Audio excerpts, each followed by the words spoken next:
I've always wanted to start my YouTube channel, yeah, but I don't know what I'm waiting for.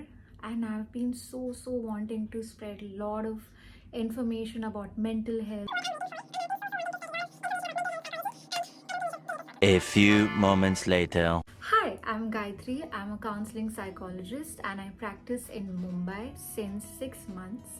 I've done my master's in clinical psychology from Mumbai, and today I'm going to talk about something which I feel most of us think about whenever we are planning to, you know, try therapy.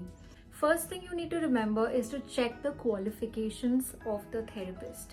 The therapist must have at least a minimum of masters in clinical or counseling psychology. If they don't have that, run. The next thing that you need to remember is that once you feel like, okay, this person has the right qualification, you need to see if that person is working around the concerns that you are right now dealing with. For example, if you are having concerns around OCD, you can always ask the therapist that, do you work with clients who have OCD? Because therapists, by the way, they don't work with all concerns. We have some areas where we feel we are comfortable and we feel like we're competent enough to work around these concerns, but there are some concerns where we are like, okay, I don't think I can be a good help to the person. Second important thing that you need to remember is more of a mindset thing.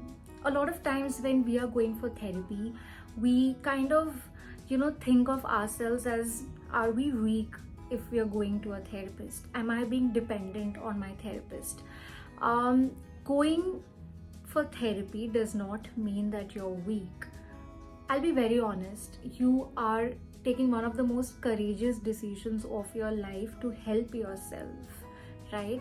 And there is no shame about it. There's nothing wrong about it. You're doing this for yourself. You have realized and you have the insight and understanding that whatever tools that you have within yourself or whatever things that you've tried out before hasn't helped you. So the wisest thing to do at that point is to seek a professional who has obviously earned a degree in it and experience in helping you out. Feel free to say whatever you want to say to your therapist. If you want to talk about some aspect of your life which you feel like is very important, say it. Don't keep things to yourself, because the more things you keep to yourself, the more it will take time for the therapist to explore other parts of your life. So be honest, say whatever it is that you want to talk about your concerns, also acknowledging the fact that it's okay if you don't want to share some parts of your life immediately. You can always tell the therapist that, you know what, I don't want to talk about this part of my life right now. Maybe after 5-6 sessions, I'll be comfortable opening up about it. Consistency is so important. A lot of times clients might think that, okay, I might go for one session and then I might continue with the next session after 4-5 weeks.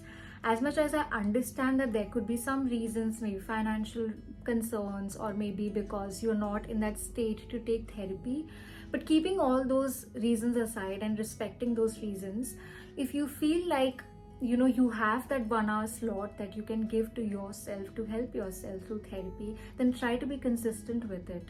Because every week when you talk about things, you're exploring more things with your therapist about your life, about your concerns. And as you know, consistency with anything will eventually bring out a good result for you. You cannot be friends with your therapist.